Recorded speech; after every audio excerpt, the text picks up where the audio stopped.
जय हिंद दोस्तों, मैथ्स की इस क्लास में आपका स्वागत है। आज जो हम करने वाले हैं, मतलब डेली जो कर रहे हैं, हम क्या कर रहे हैं, दिल्ली पुलिस कांस्टेबल। किसके लिए भाई साहब? दिल्ली पुलिस कांस्टेबल जो 2025 की एग्जाम होने वाली, जो भी दिल्ली पुलिस या एसएससी किसी की भी तैयारी कर रहे हैं, उन विद्यार्थियों के लिए रामबाण क्लास होने वाली, खासकर दिल्ली पुलिस और एसएससी जीडी वालों के लिए। इसमें हम क्या करने वाले, मैथ्स का प्रैक्टिस सेट करते। किसका भाई साहब? मैथ्स गणित का प्रैक्टिस सेट करते हैं। वो भी क्या, दिल्ली पुलिस में जो आए हुए क्वेश्चन है, शिफ्ट वाइज अपन सोल्व कर रहे हैं। तो ये सभी पेपर अगर आपने कर लिया, मैथ्स में से 15 में से 15 कितने, 100% गारंटी के साथ मैं बोल रहा हूँ, कितने, 15 में से 15 नंबर आपको आ जाएंगे अगर ये क्लासेस आपने देख ली। क्योंकि दिल्ली पुलिस कांस्टेबल में पेपर किससे बनता है? प्रीवियस ईयर से ही बनता है। सिर्फ डिजिट चेंज होती है, बाकी कुछ चेंज नहीं होता। तो इसका आपको ध्यान रखना है। अगर संपूर्ण एनालाइज करेंगे, सिलेक्शन का मास्टर प्लान यही होने वाला। अब आप बोलोगे कि आप कैसे बोल पा रहे हो कि भाई साहब 15 में से 15 आपके आ जाएंगे और प्रीवियस ईयर आधार पर ही पेपर आता है। तो मैंने क्या, दिल्ली पुलिस कांस्टेबल जो है 2 बार क्रैक की हुई, एमपी पुलिस, एनटीपीसी सभी अपन ने क्रैक करी हुई है, तो उसके आधार पर अपन बोल रहे हैं, बाकी कोई लोड नहीं है। ठीक है, तो ये अपना, ठीक है, तो ये सभी सिलेक्शन के अपन ने पहले बता चुके आपको, बाकी कोई लोड नहीं है। ठीक है, तो पहला क्वेश्चन आपकी स्क्रीन पर, पहला क्वेश्चन क्या बोल रहा है, आपको ध्यान से देखना। क्वेश्चन नंबर फर्स्ट है, कौन सा क्वेश्चन नंबर फर्स्ट है? 18 मीटर और 24 मीटर दो लंबे तारों को बराबर लंबाई के टुकड़ों में काटा जाता है, काटा जाना है। प्रत्येक टुकड़े की अधिकतम लंबाई मीटर में ज्ञात करनी है। किस में ज्ञात करनी? मीटर में। तो इस क्वेश्चन को पढ़ने के बाद आपको क्या लग रहा होगा, क्या निकालना? तो इसमें निकालना आपको एचसीएफ, महत्तम संवर्धक। ठीक है, तो ऐसे क्वेश्चनों में जिसमें टुकड़ा, सबसे बड़ा टुकड़ा निकालना हो, या कोई भी ऐसी चीज हो, जैसे अपने को कुछ ऐसे आयतन दिए हुए कि भाई 50 लीटर का है, 100 लीटर का 2 कैन है, उसमें छोटा से बड़ा कौन सा आयतन वाला एक जग लेके उससे अपना जो नाप ले, ऐसे क्वेश्चन अगर आते हैं तो उसमें एचसीएफ भी निकाल दे। तो ये भी उसी प्रकार का आपका क्वेश्चन होने वाला है। जिस लंबाई के टुकड़े में काटना है, टुकड़े में काटना मतलब उसके हिस्से ही हो रहे हैं, तो बड़ा से बड़ा हिस्सा आपको निकालना रहता है। ठीक है, मतलब एचसीएफ। तो 18 और 24 का अगर एचसीएफ देखें तो ये आसानी से अगर आप तो कर पाओगे, 18 और 24 का एचसीएफ निकालना। इसमें क्या निकालना है? ये मतलब एचसीएफ निकालना। ठीक है, हाईएस्ट कॉमन फैक्टर। तो 18 और 24 का एचसीएफ निकालना। एचसीएफ निकालने के लिए आपको क्या करना पड़ेगा भाई साहब? इसमें अगर आप देखो तो आप एचसीएफ एक ऐसे भी निकाल सकते हो। एक ट्रिक भी बताने वाला हूँ, बाकी बेसिक यही होने वाला है। जैसे 2 से, किससे 2 से काटेंगे? 2 नवा के 18, ये 12 बार। ठीक है, ये फिर 2 से कटेगा। ठीक है, किससे कटेगा? 2 से कटेगा? नहीं कटेगा। एचसीएफ में क्या होता है, उस संख्या से कटना नहीं चाहिए। क्या 3 से कटेगा? बिल्कुल 3 से कटेगा। 3 त्यानो 3 चौक 12। अब यहाँ कॉमन कुछ दिख रहा? नहीं दिख रहा, मतलब 3 दूना 6। एचसीएफ क्या होने वाला? एचसीएफ आपका 6 होने वाला। ये तो आपकी बेसिक थी। ये क्या थी भाई साहब? बेसिक मेथड थी। अब आइए अपनी ट्रिक पर। क्या ट्रिक? आपको क्या करना है, जैसे ये 18 है और 24 है, अपनी ट्रिक क्या है? अपनी ट्रिक पर भी विशेष ध्यान देना है। ये क्या भाई साहब? ये आपके 18 है और 24 है, ये दो संख्या है। इसका एचसीएफ निकालना। एचसीएफ मतलब इन दोनों को डिफरेंस आप कर लीजिए। 18 में 24 में से 18 जाएगा, 6 आएगा। या तो 6 से जाना चाहिए या 6 से के टुकड़ों से।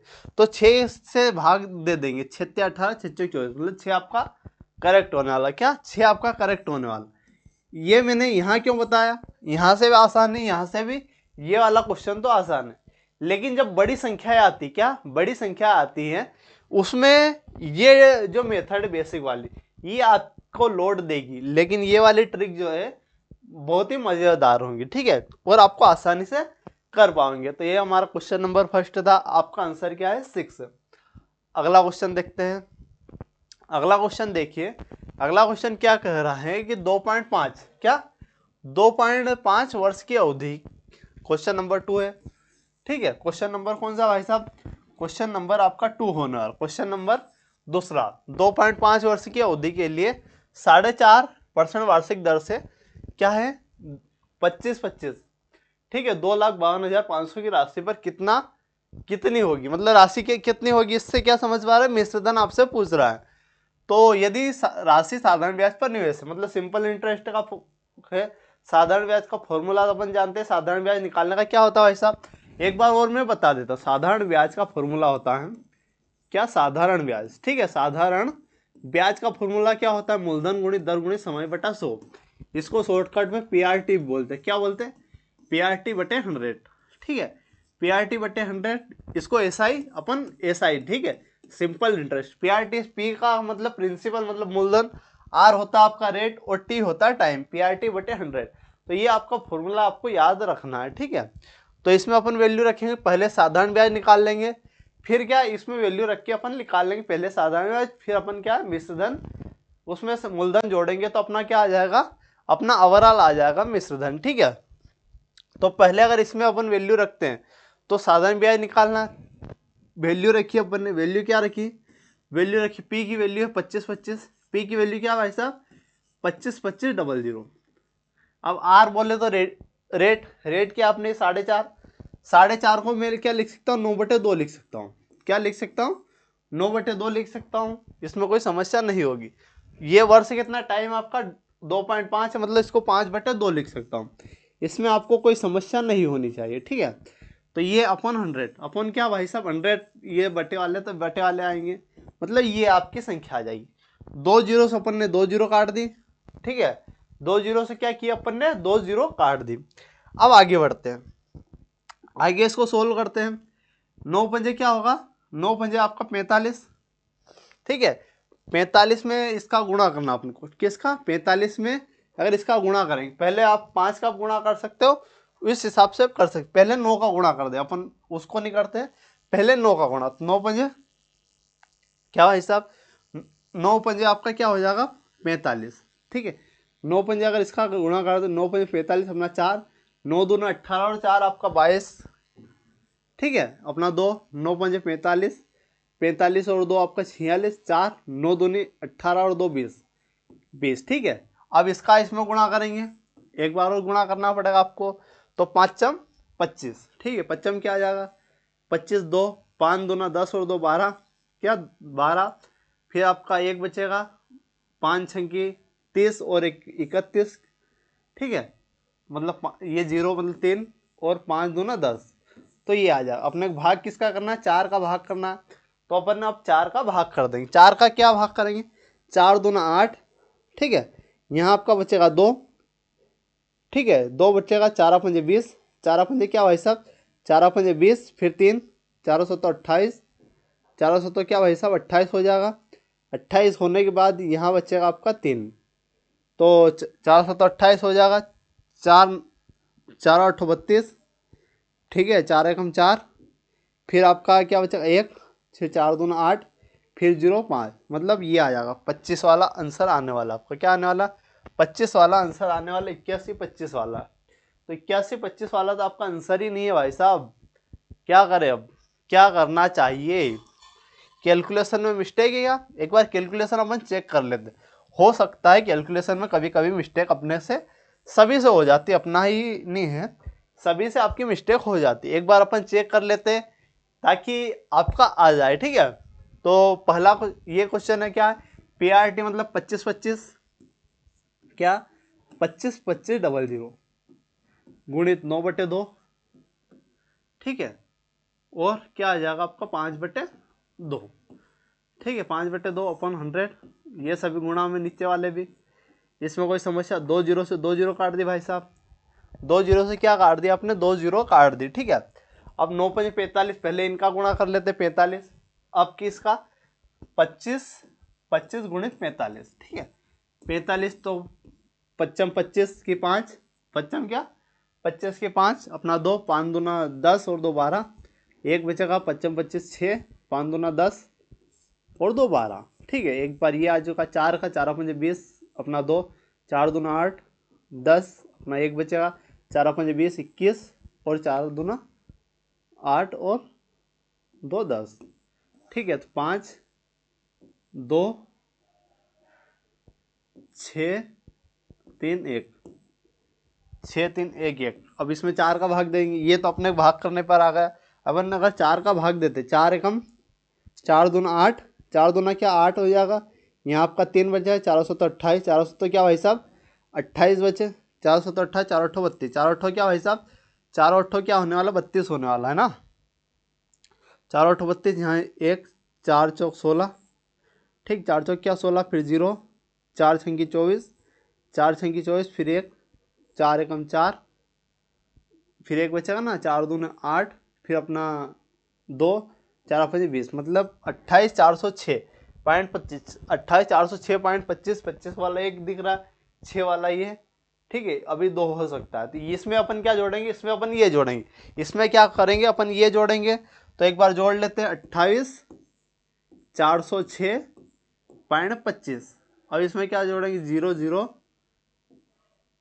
25 25, ठीक है। तो ये 25 तो यहाँ आ जाएगा, ये 0 है, ये 6 0, ये 9, ये 9, ये 0, अब 5 2 7 और 8 और 2 क्या आ जाएगा 280 906.25, 280 906.25, तो ऑप्शन ए आपका करेक्ट हो जाए, क्या हो जाएगा ऑप्शन ए आपका करेक्ट हो जाएगा। भाई साहब क्या था क्वेश्चन में तो कुछ नहीं था, लेकिन कैलकुलेशन मेरे से नहीं हुई है, या कभी गलती हो जाती है, ऐसा कुछ नहीं है, आपसे गलती नहीं होती है, हो जाती है, इसलिए क्या कैलकुलेशन को सही से करना, ऐसे कैलकुलेशन भी थोड़ी हार्ड थी, बाकी इतना कोई वो लोड नहीं है, ठीक है। अगला क्वेश्चन देखिए, अगला क्वेश्चन बहुत ही महत्वपूर्ण क्वेश्चन होने वाला भाई साहब, क्या है, एक त्रिभुज के अंत त्रिज्या 7 सेंटीमीटर, इसका क्षेत्रफल 343 सेंटीमीटर है, तो त्रिभुज का आपको परिमाप बताना। यहाँ आपको 2 फॉर्मूले याद रखने पड़ेंगे, 2 फॉर्मूले बहुत ही महत्वपूर्ण है। वे 2 फॉर्मूले कौन कौन से हैं मैं दिखा देता हूँ। 2 फॉर्मूले कौन कौन से भाई साहब, 2 फॉर्मूले तो आपको विशेष करके ध्यान रखना ही है। एक तो कौन सा अंत त्रिज्या का, कौन सा, एक त्रिभुज की अंत त्रिज्या, कौन सी त्रिभुज की अंत त्रिज्या का क्षेत्रफल, कौन सा त्रिभुज, यहाँ आपको ध्यान देना है किसका, त्रिभुज, त्रिभुज की अंत त्रिज्या का क्षेत्रफल आपको निकालना, ठीक है। त्रिभुज की अंत त्रिज्या का क्षेत्रफल क्या होता है भाई साहब, त्रिभुज की अंत त्रिज्या का क्षेत्रफल आपका होता है क्षेत्रफल, त्रिभुज का क्षेत्रफल अपॉन एस, ठीक है, त्रिभुज का क्षेत्रफल अपॉन एस। एस क्या होता है, एस यहाँ होता है अर्ध परिमाप, एस क्या होता है भाई साहब अर्ध परिमाप, ठीक है, अर्ध परिमाप, किसका अर्ध परिमाप आपका एस होता है। तो एक तो ये हो जाएगा, एक ये फॉर्मूला याद रखना है, एक और कौन सा, एक आपका परिव्रत, ये तो अंतव्रत की, एक परिव्रत का भी याद रखना है। परिव्रत का फॉर्मूला क्या होता है, परिव्रत की त्रिज्या, परिव्रत की त्रिज्या, ठीक है, परिव्रत की त्रिज्या रेडियस, तो इसका क्या होता है, इसका होता है आपका ए बी सी अपॉन 4 क्षेत्रफल एरिया, 4 एरिया मतलब त्रिभुज का क्षेत्रफल, परिव्रत, परिव्रत, ठीक है, परि क्या हो जाएगा व्रत हो जाएगा, ठीक है। तो ये आपका हो जाएगा, तो ये आपको ध्यान देना है, ठीक है। तो ये दोनों फॉर्मूले आपको याद रखने। अब इसमें अपन वैल्यू रखते हैं, क्षेत्रफल आपका दिया हुआ, त्रिज्या आपकी अंतर्वृत्त की त्रिज्या आपकी 7 है, क्या दी हुई है, वही अंतर्वृत्त की त्रिज्या आपको 7 दी हुई है। क्षेत्रफल क्या है 343, क्षेत्रफल क्या है 343, और एस आपको निकालना है, ठीक है। एस क्या है अर्ध परिमाप, तो यहाँ से अपन निकालेंगे, एस को इधर पहुँचा देंगे, तो एस क्या हो जाएगा 343, 343 अपॉन 7, 7 से काटने, 7 से अगर काटा इसको तो कितनी बार कटेगा, 7 चौक 28, फिर आपका 6 बचा, 7 9 63, मतलब एस की वैल्यू आपकी क्या आ जाएगी, एस की वैल्यू आपकी आ गई है 49। अब एस क्या है, मैंने क्या बताया, एस आपका अर्ध परिमाप मतलब आधा परिमाप आपका एस है, तो उसने पूरा परिमाप पूछा, परिमाप मतलब इसका डबल हो जाएगा, तो परिमाप क्या हो जाएगा 98 हो जाएगा, परिमाप क्या हो जाएगा 49 में अगर 2 का गुणा करते हैं, 92 गुणित 2 करते हैं 40, मतलब 49 में अगर 2 का 98 कर देते हैं 98 हो जाएगा, 98 आपका करेक्ट हो जाएगा, क्या हो जाएगा 98 आपका करेक्ट हो जाएगा भाई साहब। तो आपको 2 फॉर्मूले कौन कौन से याद करने हैं, अंत त्रिज्या, त्रिभुज की अंत त्रिज्या का क्या होता है रेडियस, क्षेत्रफल बटे एस, एस क्या होता है अर्ध परिमाप, परिव्रत की त्रिज्या आर, परिव्रत क्या होता है आर, तो उसका क्या होता है आपका एबीसी बटे 4 एरिया, 4 गुणित बटे एरिया होता है, ठीक है। अगला क्वेश्चन देखते हैं, अगला क्वेश्चन क्या है क्वेश्चन नंबर 14, अगला क्वेश्चन क्या है क्वेश्चन नंबर 4, ठीक है। तो एक व्यक्ति अपनी संपत्ति को इस प्रकार बांटता है कि उसकी पत्नी के हिस्से और उसके पुत्री के हिस्से का अनुपात तथा पुत्री के हिस्से और उसके पुत्र के हिस्से का अनुपात दोनों 1:4 है। पत्नी और पुत्र, पत्नी को पुत्र से 5,000 कम मिलते हैं तो पूरी संपत्ति का मूल्य आपको निकालना। यहाँ क्या हुई, पत्नी, पत्नी बोले तो वाइफ और किसका दिया हुआ है, वही पुत्री का, मतलब डॉटर, और आपका कौन सा सन है। ठीक है, तो यहाँ किसका पहले किसका दिया था, पत्नी और पुत्री का अनुपात। पत्नी और पुत्री का अनुपात 1:4 है। क्या भाई साहब, पत्नी और पुत्री का अनुपात क्या है भाई साहब, पत्नी और पुत्री की अगर बात करें एक अनुपात आपका 4 हो जाएगा। और पुत्री और उसके पुत्र, पुत्री और उसके पुत्र मतलब पुत्री और उसके पुत्र का अनुपात भी क्या होने वाला, 1:4 होने वाला। खाली जगह प्लॉटेड मेथड याद होगी, 4 इधर खाली है तो 1, मतलब यहाँ क्या हो जाएगा 1, 4, 16, इनका रेशियो क्या हो जाएगा भाई 1, 4, 16 हो जाएगा। वाइफ का 1 रेशियो, डॉटर को 4 रेशियो मिला और सन को, बेटे को 16 रेशियो। यहाँ अपना का क्या होगा, यहाँ पूछा गया है, यहाँ क्या बताया, ये पत्नी को पुत्र से 5,000 अधिक मिले थी, पत्नी ये है, पुत्र ये, मतलब ओवरऑल 15 रेशियो कम मिला है, तो 15 रेशियो की वैल्यू आपकी क्या हो जाएगी, 5,000 हो जाएगी। 15 रेशियो की वैल्यू अगर 5,000 हो जाएगी तो एक रेशियो की वैल्यू क्या हो जाएगी, एक रेशियो की वैल्यू आपकी 5,000/15, ये किसकी एक रेशियो की वैल्यू हो जाएगी। तो आपको कितने की निकालनी है, पूरी संपत्ति बोल रहे तो 16, 4, 20 और 21 रेशियो की वैल्यू। तो 21 का मैं इस साइड भी गुणा कर दूंगा और 21 का मैं इस साइड भी गुणा कर दूंगा। ठीक है, तो 5 3 15, 3 बार 5 7 35, मतलब 7,000, मतलब 7,000 आपका करेक्ट आंसर हो जाएगा। ठीक है, तो ऑप्शन डी आपका करेक्ट हो जाएगा 7,000। तो इसमें कोई फॉर्मूला इतना था नहीं, इसमें फॉर्मूले, इसमें ये वाली मेथड आपको याद रखना है, प्लॉटेड मेथड। ठीक है, जिधर और खाली उस साइड उसका पड़ोसी जाएगा। ठीक है, जिधर और खाली उसका उस साइड पड़ोसी जाने वाला है। अगला क्वेश्चन देखिए, क्वेश्चन नंबर 5। अगला क्वेश्चन क्या है साहब, क्वेश्चन नंबर 5। ठीक है, क्वेश्चन नंबर 5वां क्वेश्चन है आपका, और बहुत ही महत्वपूर्ण क्वेश्चन होने वाला, बहुत ही क्या है, महत्वपूर्ण क्वेश्चन आपका होने वाला है। अब इसमें क्या, वह सबसे बड़ी संख्या ज्ञात कीजिए जो 90, 180 और 240 को पूर्णतः विभाजित कर दे। तो यहाँ भी वही बात है जो अपन ने करी है, यहाँ भी वही बात है जो अपन ने सोल्व करी थी। कौन सी सोल्व करी थी, वह बड़ी से बड़ी संख्या जो इन सभी को पूर्णतः विभक्त कर दे, तो वो कौन सी, एचसीएफ निकालना है। यहाँ आपको एक कौन सी निकालना है, बड़ी संख्या एचसीएफ। ठीक है, एचसीएफ हाईएस्ट कॉमन फैक्टर। तो यहाँ मैंने वो जो ट्रिक बताई थी वो वहाँ काम करने वाली। तो इनका डिफरेंस निकालेंगे तो यहाँ डिफरेंस कितना होने वाला भाई साहब, 90 और 180 का क्या डिफरेंस होने वाला है, 90 होने वाला। इन दोनों का डिफरेंस क्या होने वाला, इन दोनों का डिफरेंस आपका 60 होने वाला। ठीक है, तो बड़ी वाली तो लेंगे नहीं, छोटी वाली लेंगे। छोटी वाली से अगर 60 से भाग देंगे, 60 से 90 में भाग जाएगा क्या, नहीं जाने वाला, मतलब 60 के टुकड़े होंगे। 60 के टुकड़े अपन ने क्या कर दिए, 30 कर दिए और 2 कर दिए, 30 और 2 कर दिए। 30 से जाएगा, 30 से जाएगा, 30 से जाएगा, 30 से जाएगा, मतलब तीनों जाएगा, मतलब 30 या 90, ये जाएगा ये भी जाएगा, मतलब आपका हिस्सेप क्या होने वाला, हिस्सेप आपका 30 होने वाला। ठीक है, ऑप्शन भी आपका करेक्ट हो जाएगा। ऐसे आपका यूज होता है, तो ये ट्रिक आपको ध्यान रखना है भाई साहब। ठीक है, अगला क्वेश्चन क्या है, क्वेश्चन नंबर 6। अगला क्वेश्चन कौन सा है, क्वेश्चन नंबर 6 होने वाला आपका।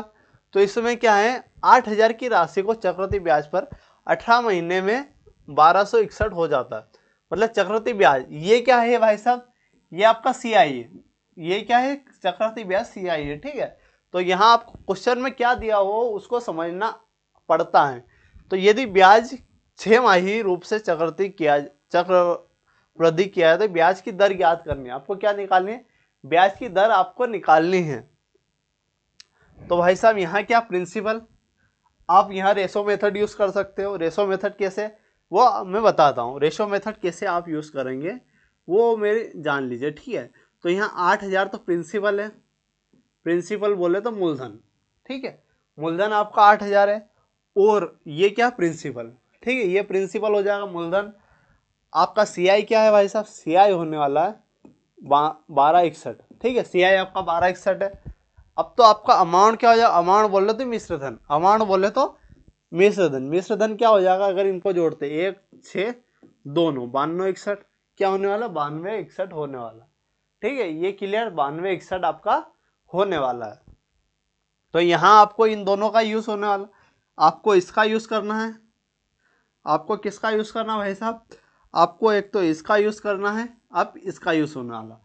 कैसे यूज होने वाला, जैसे अपन कुछ भी करते हैं कि कुछ भी रेट, अपने को रेट पता नहीं, मान लीजिए ए से बी हो रहा है, ए से बी हो रहा है, यहाँ कितने महीने दिए हुए हमें, 18 महीने दिए हुए और 6 माही, तो 6 से 18 मतलब 3 बार जाएगा, 3 बार करना पड़ेगा, ए बटे बी, ए बटे बी, मतलब यहाँ क्या आ जाएगा, ए का स्क्वायर और यहाँ बी का स्क्वायर। ये क्या है, ये शुरू वाला क्या होता है भाई, ये ए का क्यूब 3 बार है ना, ए का क्यूब और बी का क्यूब। ये वाला क्या होता है भाई सब, मूलधन होता है, मूलधन आपका क्या दिया हुआ है, 8000 दिया हुआ, और ये आपका कितना है 9261, ये होता है मिश्र धन। ठीक है, ये होता है मिश्र धन, और दोनों का डिफरेंस क्या होता है, दोनों का डिफरेंस आपका CI होता है, बोले तो चक्रवृद्धि ब्याज होता है। यहाँ 8000 किसे है, तो यहाँ किसका क्यूब है, ये किसका क्यूब है, ये अगर देखें तो ये 20 का क्यूब है, ये किसका 20 का क्यूब है, और ये आपका 9261 किसका भाई साहब, 9261 आपका 21 का क्यूब होने वाला। तो ये चीजें आपको याद करनी पड़ेगी, इसकी और आपको 30 तक तो याद होने चाहिए, और क्यूब भी 30 तक कम से कम ही आपको याद होने चाहिए। मतलब ए की वैल्यू क्या है आपकी, ए की वैल्यू आपकी क्या है 20 है, और बी की आपकी 21 है। मतलब यहाँ क्या समझ पा रहे हैं अपन, एक की वृद्धि हो रही है, किसकी, एक की वृद्धि हो रही है 20 के रिस्पेक्ट में, एक की वृद्धि 20 के रिस्पेक्ट में गुणित में 100, तो 20 पंजे 100, मतलब रेट क्या हो जाएगी, रेट आपकी 5% हो जाएगी। यहाँ लेकिन आपको ध्यान देने योग्य बात है कि रेट आपकी 5% कौन सी आई है, 6 माही वाली। कौन सी भाई साहब, 6 माही वाली आपको वार्षिक निकालनी पड़ती है। तो अगर 6 महीने में आपकी 5% है, तो वार्षिक क्या हो जाएगी, वार्षिक आपकी इसकी डबल हो जाएगी, इसकी क्या होने वाली, डबल होने वाली 10%। ठीक है, यहाँ 10% आपका करेक्ट हो जाएगा। अगर यहाँ आपसे पूछता, यहाँ अगर क्लियर कर देता कि 6 माही चाहिए, तो आपको 6 माही वाला लगाना पड़ता, यहाँ उसने क्लियर नहीं किया, तो आपको वार्षिक ही निकालनी पड़ती है।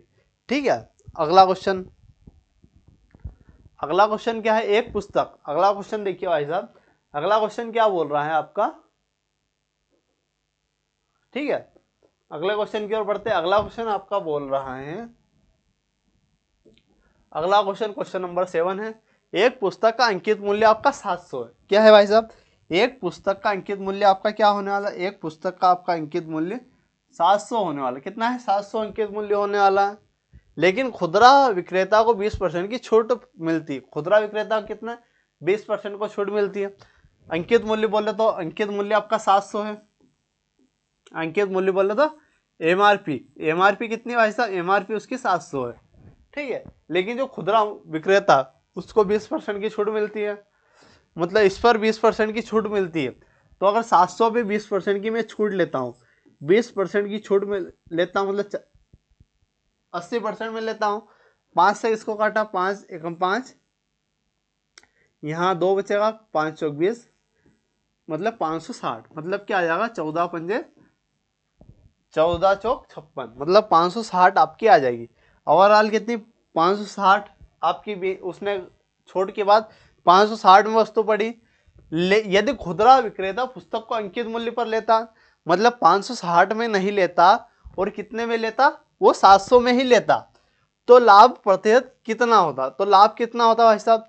तो यहाँ से यहाँ तक अगर देखिए इन दोनों का डिफरेंस कितना है, डिफरेंस आपको क्लियर हो चुका होगा कि 100 क्या होने वाला, डिफरेंस आपका 140 होने वाला। कैसे होने वाला, 14 का अगर पहाड़ा बोलते, 14 चौक 56, 14 पंजे 70, मतलब 140 का उसको प्रॉफिट ज्यादा होता, कितना 140 का प्रॉफिट उसको ज्यादा होता। किसके रिस्पेक्ट में होता, उसको रिस्पेक्ट में होता 560, किसके 560 के रिस्पेक्ट में उसको होता। ठीक है, 560 के रिस्पेक्ट होता, गुणित में उसका 100, ठीक, गुणित में 100, एक जीरो से एक जीरो काटेंगे, एक जीरो से एक जीरो, 14 से काटेंगे, 14 चौक 56, 4 से काटेंगे 25 बार, मतलब 25% एक्स्ट्रा उसे प्रॉफिट होता। कितना 25% उसे एक्स्ट्रा प्रॉफिट होता। तो ऑप्शन सी आपका करेक्ट हो जाएगा। ऑप्शन सी क्या है, ऑप्शन सी आपका करेक्ट होने वाला है। यहाँ मैं छूट वाला कल करवा चुका था फॉर्मूला, तो वो आपको याद होगा। छूट क्या होता है, छूट बराबर, छूट परसेंटेज, छूट बटे क्रय मूल्य गुणित 100, छूट बटे अंकित मूल्य। छूट में क्या होता है भाई साहब, एक दिखा देता हूँ, ठीक है। छूट परसेंटेज आपको याद रखना है। छूट परसेंटेज क्या होता है, छूट परसेंटेज आपका होता है, क्या होता है छूट परसेंटेज, छूट परसेंटेज होता है छूट, क्या होता है छूट परसेंटेज, छूट बटे अंकित मूल्य। छूट बटे क्या होता है भाई साहब, छूट बटे अंकित मूल्य गुणित 100, छूट बटे अंकित मूल्य गुणित 100 आपका होता है। तो ये फॉर्मूला आपको 100% याद रखना है। बाकी लाभ का क्या होता है, लाभ बटे क्रय मूल्य गुणित 100, हानि का हानि बटे क्रय मूल्य गुणित 100, ठीक है। अगला क्वेश्चन देखिए, अगला क्वेश्चन क्या है भाई साहब, अगला question question number 8, question number क्या है आपका अगला क्वेश्चन, क्वेश्चन नंबर 8 होने वाला है। तो इसमें क्या, एक 210 मीटर लंबी ट्रेन है जो 97 किलोमीटर प्रति हॉर की चाल से चल रही है, और एक 79 मतलब 79 किलोमीटर प्रति घंटे की चाल से चल रही है, उसी दिशा में चल रही है। 240 मीटर लंबी दूसरी ट्रेन को पीछे से आने में, इसे पूरी तरीके से पार करने में कितना समय लगेगा। यहाँ क्या हो रहा है कि एक ट्रेन है, एक ट्रेन है भाई साहब, एक ट्रेन कितने मीटर है, 210 मीटर की, ठीक है। इसकी स्पीड क्या है 210 मीटर, और इसकी स्पीड क्या है 97 किलोमीटर प्रति घंटा, किलोमीटर प्रति घंटा की चाल से इधर चल रही है, ठीक है। एक अन्य दूसरी ट्रेन है, अन्य दूसरी ट्रेन कितने भी है, अन्य दूसरी ट्रेन आपकी कितनी है 240 मीटर, कितनी है 240 मीटर की है, ठीक है। 240 मीटर की, जो दूसरी ट्रेन के पीछे, इसके पीछे जस्ट, इसके पीछे तो अपन ने पीछे कर दी, 240 मीटर के पीछे से आने वाली ट्रेन को पार कर रही है। इसकी क्या है 79, इसकी क्या है भाई साहब, हाँ तो इसकी क्या है, इसमें अपन ने कुछ गलत कर दिया है। एक बार फिर से क्वेश्चन पढ़ते हैं। एक 210 मीटर की लंबी ट्रेन जो 97 किलोमीटर प्रति घंटे की चाल से चल रही है, जो 79 किलोमीटर प्रति घंटे की चाल से उसी दिशा में चल रही 240 मीटर लंबी दूसरी ट्रेन के पीछे से आने वाली इस तरह के पार करने में कितना समय लगेगी। तो यहाँ अपन ने एक गलती कर दी है, क्या गलती कर दी है, ये जो 79 वाली चल रही है इस साइड चल रही है, और ये वाली जो 97 वाली मतलब 97 वाली इस साइड चल रही है, और 79 वाली इस साइड चल रही है। किस साइड चल रही है, 79 वाली इस साइड चल रही है, और ये किस पर है, किलोमीटर प्रति घंटे में, ठीक है। तो यहाँ आपको एक चीज याद रखनी पड़ेगी, क्या याद करनी पड़ेगी भाई साहब, अगर दोनों एक दिशा में चल रही है, दोनों क्या है, अगर दोनों एक दिशा में चल रही है तो जो चाल होती है वो घट जाती है, चाल क्या होती है, घट जाती है। तो 97 में से अपन अगर गुण 80 घटाता हूँ तो क्या आ जाएगा आपका 18 आ जाएगा, क्या आने वाला 18 किलोमीटर प्रति घंटा, 18 क्या है किलोमीटर प्रति घंटा है। यहाँ आपकी दूरी का में मीटर में, तो आपको मीटर प्रति सेकंड में बदलना पड़ेगा, और आंसर भी आपको सेकंड में पूछा गया है, ठीक है, आंसर भी आपका सेकंड में ही है। तो 18 को अगर मीटर प्रति सेकंड में बदलना, अगर मीटर प्रति सेकंड में बदलना है तो क्या करना पड़ता है, 5/18 का आपको क्या करना पड़ेगा, अगर मीटर प्रति सेकंड में अगर इसको बदलना है, 18 को अगर मैं मीटर प्रति सेकंड में बदलना है, 5/18 का गुणा करना पड़ेगा, तो मीटर प्रति सेकंड में हो जाएगा 15, 18 से 18 मतलब 5, मतलब आपकी स्पीड क्या होने वाली है 5। अगर दोनों आपकी कवर, तो दोनों ही दूरी करेगा, दोनों दूरी अगर कवर करेगा दोनों ऐड हो जाएगी, तो 200 450 उसको दूरी तय करनी है, किससे 5 से, 5 9 45 0 90, तो 90 सेकंड में वो पूरी कवर कर लेगी, कितने 90 सेकंड में वो पूरी दूरी वो कवर कर लेगी, दोनों ट्रेन को पीछे छोड़ देगी। तो ये आपको याद रखना है। तो ये क्वेश्चन जितने भी है वो आपको अच्छे से करना है, बाकी ये फॉर्मूले आपको याद रखना है। यहाँ मैं वो फॉर्मूला और दिखा देता हूँ, वो लिखा देता हूँ ताकि आप भूले नहीं। अगर किलोमीटर प्रति हॉर से आपको किस में जाना है, मीटर प्रति सेकंड में जाना है, तो आपको क्या करना पड़ेगा 5/18 का क्या करना पड़ेगा वैसा गुणा करना पड़ेगा।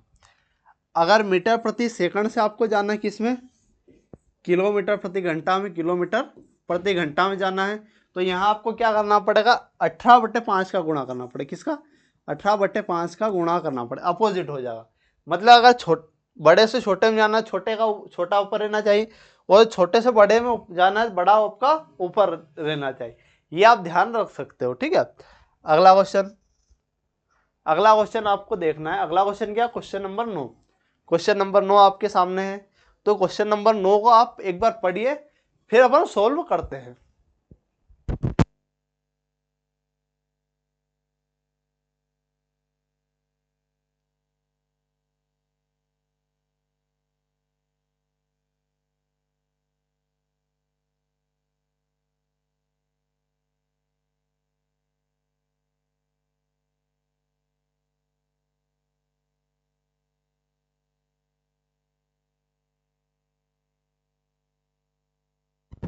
हाँ तो भाई साहब, क्या था क्वेश्चन हमारा? क्वेश्चन था दो संख्या को लघुत्तम, क्या है, दो संख्या को लघुत्तम समावर्तक उनके महत्तम समावर्तक का 12 गुना है। दो संख्याओं में से एक संख्या आपकी 8 है, तो महत्तम समावर्तक और लघुत्तम समावर्तक का योग आपका 52 है। तो दूसरी संख्या आपको ज्ञात करनी है, ठीक है। यहाँ एक फॉर्मूला यूज होगा, वो फॉर्मूला अपन जब सोल्व करेंगे तब आपको ध्यान रखना है, ठीक है। यहाँ पहले अपन देखते हैं क्वेश्चन क्या बोल रहा है। नहीं, पहले फॉर्मूला, हाँ पहले क्या है, अपन क्वेश्चन देख लेते। दो संख्याओं का एलसीएम उसके एचसीएफ का 12 गुना। एलसीएम क्या है, उसके एचसीएफ का 12 गुना। एलसीएम को एल मान लेते हैं और एचसीएफ को एच मान लेते हैं। जो एलसीएम है वो एचसीएफ का क्या है, एलसीएम जो है एचसीएफ का क्या है, 12 गुना। एचसीएफ का क्या भाई साहब, 12 गुना है एलसीएम। तो एचसीएफ तो आपका एचसीएफ तो एचसीएफ ही है, बाकी एलसीएम जो है एचसीएफ का 12 गुना। अगर इन दोनों को जोड़ें, दोनों का योग क्या होगा, 13 एचसीएफ 13 एच, और यहाँ दिया होगा महत्तम समावर्तक और लघुत्तम समावर्तक का जो योग है वो 52 है। मतलब 13 एच बराबर आपका क्या होने वाला, 13 एच 52 होने वाला, 52 होने वाला। तो अगर एच निकाले 13 चौक 52, 13 चौक 52, मतलब आपका ये क्या होने वाला, एच होने वाला आपका 4, क्या होने वाला, एचसीएफ आपका होने वाला, एचसीएफ आपका होने वाला है 4, और एलसीएम क्या होने वाला भाई साहब, एलसीएम होने वाला आपका एल जो होने वाला 12 चौक 48। तो ये दोनों चीज़ें आपकी निकल चुकी है, दोनों चीज़ें आपको निकल चुकी है। अब क्या एक संख्या आपकी क्या है, यहाँ संख्याओं में से एक संख्या बोले तो एक संख्या आपकी क्या है, एक संख्या आपकी 8 है, दूसरी संख्या आपको निकालनी है। दूसरी संख्या क्या निकालनी है भाई साहब, दूसरी संख्या आपको निकालनी है। तो ये संख्या कैसे निकालेंगे, तो एक फॉर्मूला आपको याद रखना है, मोस्ट इंपॉर्टेंट फॉर्मूला है, हर बार एग्जाम में पूछता है। क्या होता है, दो संख्याओं का गुणा, मतलब दो संख्याओं में से एलसीएम गुणित एचसीएफ बराबर दोनों संख्या गुणा, ठीक है। दोनों संख्या एलसीएम और एचसीएफ का गुणा और दोनों संख्या गुणा, मतलब दोनों संख्या गुणा बराबर उनका लघुत्तम और उनका महत्तम का गुणा। तो ये फॉर्मूला होता है, ये आपको ध्यान रखना है। आपके पास एलसीएम भी एचसीएफ भी एक संख्या भी, तो आपकी एक संख्या निकल जाएगी। यहाँ एलसीएम कितना है भाई साहब, 48 है। एलसीएम कितना है, 48। एलसीएम कितना है, एलसीएम आपका 48 है। कितना है एलसीएम आपका, क्या है भाई साहब, एलसीएम आपका 48 है। एचसीएफ कितना, एचसीएफ आपका 4 है। एक संख्या आपकी कितनी, 8 है, तो दूसरी संख्या आपको निकालनी है। अगर यहाँ से देखिए तो 8 छंके 48, 6 चौक 24, मतलब बी की वैल्यू क्या आ जाएगी, दूसरी संख्या आपकी 24 आने वाली। दूसरी संख्या क्या आने वाली, दूसरी संख्या आपकी 24 आने वाली। तो ऑप्शन सी आपको करेक्ट होगा, ऑप्शन सी आपका करेक्ट होने वाला। बाकी इस क्वेश्चन को देखना है। बाकी ये जो फॉर्मूला है मोस्ट इंपॉर्टेंट फॉर्मूला है, मैं जितने फॉर्मूले बता रहा हूँ वो आपको याद रखना है। बाकी ये जो क्वेश्चन है टाइम नहीं लगता है बहुत सारे क्वेश्चनों में। क्यों नहीं लगता, जब अपन सोल्व करते हैं, जब student as a student solve किया जाता है तो आप बहुत सी चीज़ें क्या है नेगलेक्ट कर पाते हो, लेकिन जब समझाने की बात आती है तब आपको सभी लिखना पड़ता है, जिसमें थोड़ा टाइम लगता है। बाकी कोई लोड नहीं, अपन और इसमें सुधार करेंगे। आप बताते रहिएगा कि क्या समस्या आ रही है, कैसे क्या करना है, बाकी अपन पूरा क्लियर कर देंगे। बाकी अपने एक्सपीरियंस के आधार पर मैं पेपर ला रहा हूँ, तो वो आपको देखना। अगला क्वेश्चन क्या, क्वेश्चन नंबर 10। क्वेश्चन नंबर कौन सा, क्वेश्चन नंबर आपका 10वां क्वेश्चन नंबर होने वाला भाई साहब। क्या है, क्वेश्चन नंबर 10वां। एक व्यक्ति अपनी धन का क्या 18% खो देता। 18% क्या करता है, एक व्यक्ति अपने धन का 18% खो देता है और शेष का 87% खर्च करने के बाद उसके पास 122 क्या है 122 बचते। उसके पास मूल रूप से कितना धन था। अनुमानित मान आपको निकालना है। क्या निकालना है? अनुमानित मान आपको निकालना है। यहाँ आपको क्या करना है भाई साहब, यहाँ आपको बेसिक से ही जाना पड़ेगा। क्यों? क्योंकि यहाँ अगर आप सक्सेसिव लगाएंगे तो सक्सेसिव में आपकी कैलकुलेशन बहुत ही हार्ड हो जाएगी, और अनुमानित पूछा गया तो इसलिए आपको क्या बेसिक से जाना चाहिए। मान लीजिए एक संख्या आपकी एक से, मान लीजिए एक संख्या एक से, उस पर 18% खो दिया। क्या 18% उसने बंदे ने खो दिया, तो बचेगा कितना? 18% अगर खो दिया तो उसके पास 82% बचेगा। कितना? 82%। मतलब इसका 82%, इसका क्या भाई साहब, इसका क्या होने वाला, इसका 82%। ठीक है, इसका क्या होने वाला? 82%। और शेष का 87% खर्च कर दिया। अगर 87% खर्च कर दिया, यहाँ कितना बचेगा? 13%। यहाँ क्या कितना बचेगा? यहाँ आपका बचेगा 13%। क्या बचेगा? 13%। और उसके पास 122 बचते, उसके पास कितने बचते फिर? 122 रुपये बचते। ठीक है, अब इसको अगर सोल्व करते हैं, एक्स को इधर भी, बाकी को उधर पटक देंगे। बाकी को क्या करेंगे? बाकी सबको उधर पटकना है आपको, तो इसको पटक देते हैं।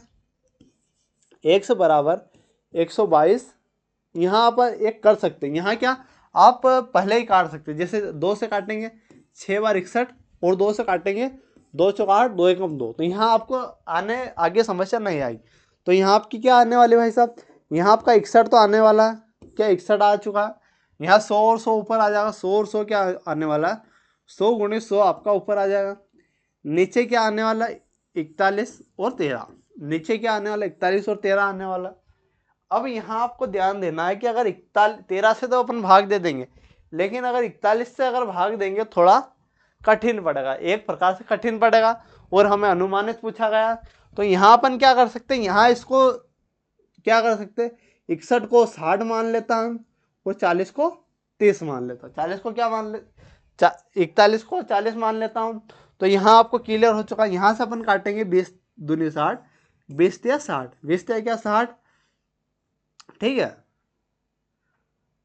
20 या 60 हो जाएगा। अब क्या 13 दूना 26, 13 दूना क्या भाई साहब? 13 दूना आपका 26 हो जाएगा। फिर क्या करेंगे? इसमें अपन 2 से भाग देंगे। 2 से अगर और काटा, इसको 2 से अपन ने काटा 50 बार, तो 3 पंजे 15, 3 पंजे 15 और 2 0। फिर अपन क्या है? 13 से आपको भाग देना। अब 13 से भाग देंगे, अगर 13 से अपन ने अब भाग दिया तो क्या आने वाला है? 13, 13 एकम 13। फिर क्या बचेगा? 13 एकम 13 हो चुका है। फिर आपका 2 बचेगा, फिर 13 एकम 13 ही लेना है, मतलब 11 वाला अनुमानित निकालना है आपको। तो 11 आ चुका है, तो यहाँ आपका 11 कौन सा? एक ही ऑप्शन में, तो ऑप्शन सी आपका करेक्ट हो जाएगा। ऑप्शन सी क्या हो जाएगा? ऑप्शन सी आपका करेक्ट हो जाएगा। ठीक है, 13 कम 13। फिर आपका क्या बचेगा? फिर अगर देखते हैं अपन, फिर अपन 13 कम 13, फिर 7 बचेगा। 13 पंजे 65, 13 पंजे 65, 13 पंजे 65। यहाँ 5 आ रहा है। क्यों आ रहा है? इसका भी ध्यान देना है। अगर अपना 5 आ रहा है, अगर पूरा सोल्व कर क्या अपन ने, तो यहाँ 5 आ रहा है, लेकिन यहाँ 5 के समथिंग ये है। क्या है? 5 के समथिंग। क्यों आ रहा है ऐसा? क्योंकि यहाँ अपन ने क्या किया है? अपन ने एक एक कम कर दिया, उससे आपको फर्क पड़ेगा, बहुत फर्क पड़ता है। लेकिन 11 तो आ चुका है, मतलब 11 वाला एक ही ऑप्शन है आपका, और यही आपका सही होने वाला है। ठीक है, तो इन बातों पर आपको ध्यान देना है कि जहाँ डिफरेंस ज़्यादा अलग अलग हो, यहाँ क्या, यहाँ डिफरेंस की बात करें तो यहाँ अपन ने 12 क्यों नहीं लिया? क्योंकि आगे मतलब पॉइंट, मतलब आगे जो छोटी संख्या आती है उसमें डिफरेंस आता है। यहाँ सब में अलग अलग, यहाँ 12 है, यहाँ 11 है, यहाँ 11, तो इसमें डिफरेंस आता है। बाकी इसमें आपको डिफरेंस नहीं देखने को इतना मिल रहा है, इसलिए अपन ने 11 लगाया। ठीक है, इसका आपको ध्यान देना। एग्जाम में भी एग्जाम ओरिएंटेड सेशन है, बाकी कोई दिक्कत नहीं है आपको। ठीक है, तो सेशन आपको कैसा लग रहा है, क्लास आपको कैसी लग रही है, ये भी आप बताते रहिए। अगला क्वेश्चन, क्वेश्चन नंबर 11। अगला क्वेश्चन क्या है भाई साहब? Question number 11। तो यदि 4 पुरुष और 8 महिलाएं किसी काम को 12 दिन में कर सकती है, तो 9 पुरुष और 6 महिलाएं उसी काम को कितने दिन में करें? क्या 9 पुरुष और 6 महिलाएं कितने दिन में उसको करेगी? तो इसके लिए आपको क्या करना है भाई साहब? तो इसके लिए आपको क्या करना है? इसके लिए यहाँ आपको ध्यान देना है। क्या ध्यान देना है? यहाँ क्या है? यहाँ या है। या है मतलब अगर 4 पुरुष करेंगे तो भी 12 दिन में करेंगे और 8 महिलाएं भी करेंगी तो भी आपकी 12 दिन में करने वाली है। तो यहां से आपकी एक इक्वेशन बनती है, क्या बनती है, 4 पुरुष, पुरुष को अपन पी लिख लेता हूं, पुरुष को क्या लिखता हूं, पी लिख लेता हूं, ठीक है। और 12 क्या है, 12 दिन में करता हूं। और फिर क्या है, अगर 8 महिलाएं कर दी, महिलाओं को एम लिखेंगे, ठीक है, और 12 दिन में, तो यहाँ से ये इक्वेशन बनती है। तो ये इक्वेशन आपको ध्यान देनी, ये बहुत काम की है, कैसे करनी है, क्यों अपन ने बराबर क्यों किया, क्योंकि अगर दोनों काम करते हैं काम तो बराबर ही रहता है, इसलिए अपन ने क्या किया, इसलिए अपन ने बराबर किया, ठीक है। अब इनकी इफिशियंसी निकाल लेंगे अपन। इफिशियंसी कैसे निकालेंगे, तो इसको अपन सोल्व कर लेंगे, पी को इधर ही पटकेंगे और एम को नीचे पटक देंगे, एम को क्या नीचे पटक दिया, बाकी 12 गुणित 8 इधर है और नीचे क्या आ जाएगा, नीचे आपका 12 गुणित 4 आ जाएगा, क्या आ जाएगा 12 गुणित 4, तो 12 से आपका 12 कट जाएगा, 4 से काटेगा 2 बार, तो आपकी इफिशियंसी क्या आ गई 2 और 1, मतलब पी की इफिशियंसी आपकी क्या आ गई भाई साहब, पी की 2 आ गई और महिला की 1, पुरुष की कितनी है 2 है और महिला की आपकी कितनी 1 है। तो आप इस साइड रख दीजिए महिला में या पुरुष में, अगर मैं महिला की साइड रखता हूँ क्योंकि एक ही है, तो आपका अगर यहाँ रखते हैं, अगर इसमें रखता हूँ मैं, तो 8 महिलाएं 1 गुणित 12, तो 12 अट्ठी 12 बन 7 12 चंग 72 12 7 चौरासी 12 अट्ठे 96, मतलब टोटल काम कितना है, टोटल काम आपका 96 है। टोटल काम कितना है भाई साहब 96 से आपका टोटल काम होने वाला है। तो यहाँ आपका क्या है 9 पुरुष कर रहे हैं, क्या कर रहे हैं 9 पुरुष, मतलब 9 पुरुष का काम यहाँ आपको देखना है। 9 पुरुष, पुरुष की इफिशियंसी कितनी 2, तो 2 का यहाँ गुणा करेंगे, पुरुष की इफिशियंसी आपकी 2 है। फिर क्या महिला की इफिशियंसी आपकी कितनी है 6 महिलाओं, मतलब महिला आपकी 6 है महिला, 1 की इफिशियंसी, तो 8 दूना 9 दूना 18, 18 और 6 आपका क्या हो जाएगा, 18 और 6 आपका 24 हो जाएगा, 18 और 6 24, 24 से आपको काम कराना 96, तो 24 चौक 96 होता है, ठीक है। 96 काम कराना आपका 24 की इफिशियंसी से, तो 24 चौक 96, मतलब 4 दिन में निपटा देंगे काम। कितने दिन में निपट जाएगा, अगर 9 पुरुष करते, कितने 9 पुरुष और 6 महिलाएं उस काम को करते हैं, तो कितने दिन में कर देंगे, तो आपके 4 दिन में टोटल काम हो जाएगा, ठीक है। अगले क्वेश्चन की ओर बढ़ते हैं।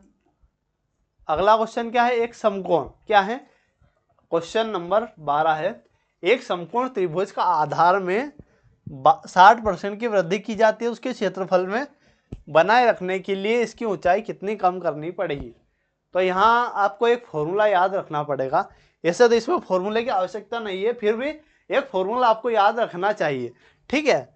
फॉर्मूला क्या होता है, त्रिभुज का क्षेत्रफल, क्या है त्रिभुज का क्षेत्रफल, त्रिभुज का क्या है, अगर क्षेत्रफल आपको निकालना है जिसमें क्या है आधार दिया हुआ हो, जिसमें क्या आधार हो और ऊंचाई हो, जिसमें क्या आधार हो और ऊंचाई हो, तो ये फॉर्मूला आपको लगाना है, आधार गुणित ऊंचाई 1/2 आधार गुणित ऊंचाई, तो ये फॉर्मूला आपको याद रखना पड़ेगा, ठीक है। तो ये फॉर्मूला अपन यूज करेंगे इसमें। इसमें क्या है 60%, अगर आधार में 60% की वृद्धि कर रहा है तो उसकी ऊंचाई में कितनी कम करनी पड़ेगी, तो इसको आप आसानी से कर देंगे। कैसे कर देंगे, या तो इसमें वैल्यू रख देंगे अपन, या तो इसमें वैल्यू रख देंगे। कैसे वैल्यू रख देंगे, मान लीजिए 10 है, मान लीजिए आपकी क्या है 1/2, आधार भी आपका 10 है और ऊंचाई भी आपकी क्या है, ऊंचाई भी आपकी 10 है, किसके बराबर है 1/2, क्योंकि चेंज नहीं होना चाहिए, चेंज नहीं होना चाहिए, मतलब 60% की वृद्धि, मतलब 10 से क्या हो रहा है, 10 से वो 16 हो रहा। अब एक कितनी कमी करनी है वो अपने को पता नहीं, कितनी कमी करनी है वो आपको पता नहीं है, तो 1/2 से 1/2 कट जाएगा, 100/16, 100 क्या आ जाएगा भाई 16 आ जाएगा, 100/16 आ चुका है, तो 100/16 आपकी वैल्यू आ जाएगी, ठीक है। तो ये आपकी 100/16/x क्या आ जाएगा, x 4 से काटेंगे 4 चौक 16, फिर 25, फिर क्या आ जाएगा 25, फिर 4 से काटेंगे 4 छंकी 24 और 1/4, ये आपकी इतनी कमी करी। कमी के बाद क्या है, संख्या आई आपकी 6 सही 1/4, कमी के बाद क्या आई भाई साहब 6 सही 1/4 आपकी संख्या आई है, मतलब कमी कितने की हुई है, कमी आपकी हुई है 3 सही, क्या 3 सही 3/4 की आपकी कमी हुई है, 3 सही 3/4 की आपकी क्या हुई है, कमी हुई है। तो ये आपकी कमी, तो इसको परसेंटेज में बदलेंगे तो ये 37.5 के समथिंग आएगा, कितने 37.5 के आपका समथिंग आने वाला है, ठीक है। अब आपको अगर ये भी नहीं करना है तो मैंने क्या बोला था कि इसमें आपको कैलकुलेशन करने की ज़रूरत नहीं रहेगी। क्या है इसमें क्या करना है, आपको कैलकुलेशन करने की ज़रूरत नहीं रहेगी। क्यों नहीं, बाकी बेसिक से तो अपन ने करा ही दिया है, बाकी कैलकुलेशन करने की ज़रूरत क्यों नहीं है। जैसे यहाँ दोनों बराबर के समथिंग है तो आपकी 60% वृद्धि हुई, मतलब अगर 60%, अगर 10 से वो 16 हुआ, क्या हुआ है, क्या हुआ भाई साहब, अगर 10 से वो 16 हुआ है मतलब 5 से 8 हुआ है। 5 से अगर 8 वृद्धि करिए तो कमी कितने करेगी, तो इसका अपोजिट हो जाता। 8 से 5, 8 से क्या होता 5, 3 की कमी करी, कितनी 3 की कमी करी 8 के रिस्पेक्ट में, गुणित 100, 3/8 क्या होता है भाई साहब 37.5, क्या होता है 37.5। तो सिर्फ इतना करना था, बाकी बेसिक से भी आपको याद होना चाहिए, ठीक है। अगला क्वेश्चन, अगला क्वेश्चन क्या है, क्वेश्चन नंबर 32। क्वेश्चन नंबर क्या है 32, 13 है आपका क्वेश्चन नंबर, कौन सा 13। तो क्या है 32 वस्तुओं का जो विक्रय मूल्य 45 वस्तुओं के क्रय मूल्य के बराबर है। प्रत्येक वस्तु की बिक्री में अर्जित लाभ आपको बताना। आपको क्या करना है, लाभ बताना है। तो लाभ आपको कैसे बताएंगे, तो यहाँ आपको ध्यान देना है कि 32 वस्तु, यहाँ भी एक इक्वेशन बनेगी, वह 32 वस्तुओं का विक्रय मूल्य, विक्रय मूल्य बोले तो एसपी, और क्रय मूल्य को अपन सेलिंग प्राइस बोले तो कॉस्ट प्राइस, क्रय मूल्य को कॉस्ट प्राइस और विक्रय मूल्य को सेलिंग प्राइस एसपी बोलते हैं। तो 32 का एसपी बराबर 45 का सीपी। यहाँ कोई समस्या नहीं होनी चाहिए, क्योंकि यहाँ बोला है 32 वस्तुओं का जो विक्रय मूल्य है 45 वस्तुओं के क्रय मूल्य के बराबर है। 32 का विक्रय मूल्य 45 के क्रय मूल्य के बराबर है। अब इनकी इफिशियंसी निकाल लेंगे अपन, तो एसपी को यहीं रहने देंगे, सीपी को नीचे पहुंचा देंगे। इधर आपका 45 है, उधर इधर आपका 32, इधर क्या है भाई साहब 32 है, इधर क्या है 32 है। यहाँ आप अगर आप देखो तो यहाँ अपन काट सकते हैं, तो यहाँ काटने में समस्या आएगी, तो क्या है अपन डायरेक्ट ले लेंगे। यहाँ कितने की वृद्धि हो रही है, यहाँ आपकी 13 की वृद्धि हो रही है, किसकी 13 की वृद्धि हो रही है, किसके रिस्पेक्ट में वृद्धि हो रही है 32 के रिस्पेक्ट में आपकी वृद्धि हो रही है, किसके 32 के रिस्पेक्ट में वृद्धि हो रही है, मतलब 13 का लाभ हो रहा है 32 के रिस्पेक्ट में, गुणित में अपना 100, गुणा में क्या हो जाएगा 100 हो जाएगा। अब क्या करेंगे इसमें, अब अपन 4 से काट सकते हैं, 4 और 8 32, और 4 से काटेंगे 25 बार, कितनी बार 25 बार, 25 में इसका गुणा करेंगे, 25 में अगर 13 का गुणा करेंगे तो क्या आ जाएगा आपका 25 से 75 5, और 25 से 75, 25 से कम 25 और आपका 7, 25 और 7 32, क्या आ जाएगा 32। तो 325 क्या आ जाएगा 325 में आपको 8 का भाग देना है। 325 में किसका 8 का भाग देना है, तो 8 का भाग देंगे तो 8 चौक 32, 8 चौक क्या 32, फिर आपका भाग नहीं जाएगी उसकी शून्य लगा देंगे, फिर आपकी 0 तो 5, 8 छंग 48, 8 छंग क्या आ जाएगा 48, फिर 2 बचेगा, फिर आपकी 0 लगाएंगे तो 8 दूना 16, फिर आपका क्या बचेगा 4 बचेगा, तो 8 पंजे 40, 8 पंजे 40, तो 40.625, क्या है 40.625। किस ऑप्शन में, ऑप्शन डी में आपका, किस ऑप्शन में भाई साहब, ऑप्शन डी में। तो ऑप्शन डी आपका करेक्ट हो जाएगा, क्या हो जाएगा ऑप्शन डी आपका करेक्ट हो जाएगा। तो ऐसे आपको ये आपको याद रखनी, ये खासकर क्या है आपको जो इक्वेशन है, क्या है आपको इक्वेशन बनानी याद होनी चाहिए, ठीक है। तो इक्वेशन क्या बनती है, वे आपको उस पर फोकस ज़्यादा करना है। नेक्स्ट क्वेश्चन देखिए, नेक्स्ट क्वेश्चन क्या है, क्वेश्चन नंबर आपका कौन सा है 14 नंबर का, ठीक है।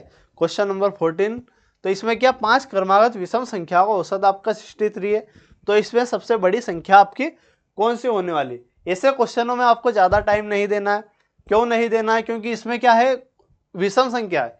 विषम संख्या मतलब क्रमागत, क्रमागत की बात हो रही है, मतलब रेगुलर। विषम संख्या सभी जानते हैं। तो जैसे 5 संख्या, 5 संख्या मतलब पहली संख्या, दूसरी संख्या, तीसरी संख्या, चौथी संख्या और पांचवी संख्या। यहाँ ये 5 संख्या है। 5 संख्या अगर है, ठीक है, जिसमें से आपकी कौन सी औसत क्या होता है, बीच वाली संख्या। औसत क्या होती है, बीच वाली संख्या होती है। 2 इधर छोड़ दिए, 2 इधर, मतलब यहाँ 63 है। यहाँ कौन सी आपकी संख्या कौन सी 63।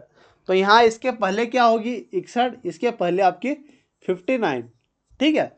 उसके बाद क्या होगी 63 के बाद 65, और 65 के बाद 67 होगी। क्या होने वाली 67 होने वाली। अब यहाँ से आपकी सबसे छोटी पूछता तो भी बता देते, सबसे बड़ी पूछ रहा है तो बता दे।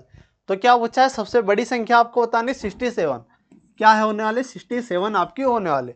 तो ऐसे आप आसानी से इसको सोल्व कर पाओगे, ठीक है।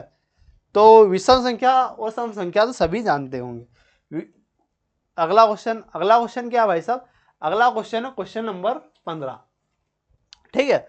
तो इसमें क्या है, एक समबाहु त्रिभुज की प्रत्येक भुजा क्या है, प्रत्येक भुजा की इकाई ए। तो त्रिभुज की ऊंचाई आपको ज्ञात करनी, क्या करनी है, त्रिभुज की आपको ऊंचाई ज्ञात करनी है। तो इसमें क्या है, ये डायरेक्टली फॉर्मूला पूछ रहा है। तो त्रिभुज की ऊंचाई का फॉर्मूला क्या होता है आपका, त्रिभुज की अगर ऊंचाई का फॉर्मूला होता है a/√3/2। तो ये आपका किस ऑप्शन में, a/√3/2, तो ऑप्शन सी में। तो ऑप्शन सी आपका करेक्ट हो जाएगा, ठीक है। तो इसमें क्या है, समबाहु त्रिभुज की अपन बात करते हैं। तो समबाहु त्रिभुज में आपको 2-3 फॉर्मूले याद रखने पड़ेंगे। कौन कौन सा, समबाहु त्रिभुज का क्षेत्रफल, समबाहु त्रिभुज का अगर क्षेत्रफल आपको निकालना है तो क्या है, समबाहु त्रिभुज का क्षेत्रफल √3 गुणित भुजा का स्क्वायर तो एक ये फॉर्मूला याद करना पड़ेगा, भुजा का स्क्वायर, ठीक है। तो एक तो ये, एक आपकी ऊंचाई का तो आपने देख ही लिया होगा, ऊंचाई वाला भी लिख देता हूँ। तो ये दोनों फॉर्मूलों को आपको विशेष ध्यान देना। ऊंचाई का क्या होता है, a/√3/2। ये क्या होता है भाई साहब, ये आपकी भुजा होती है, ये क्या होती है, ये आपकी भुजा होती है। ये दोनों फॉर्मूले आपको विशेष करके ध्यान देना, एक तो क्षेत्रफल का और एक ऊंचाई का, ठीक है। तो ये दोनों फॉर्मूले आपको ध्यान देना है। तो ये हमारी क्या थी, क्लास थी। तो ये आपको भाई साहब क्लास कैसी लगी, अगर क्लास आपको अच्छी लगी हो तो इस वीडियो को लाइक कीजिएगा, शेयर कीजिएगा और चैनल को सब्सक्राइब कीजिएगा। और ऐसी वीडियो पाने के लिए हमारे साथ बने रहिएगा। धन्यवाद।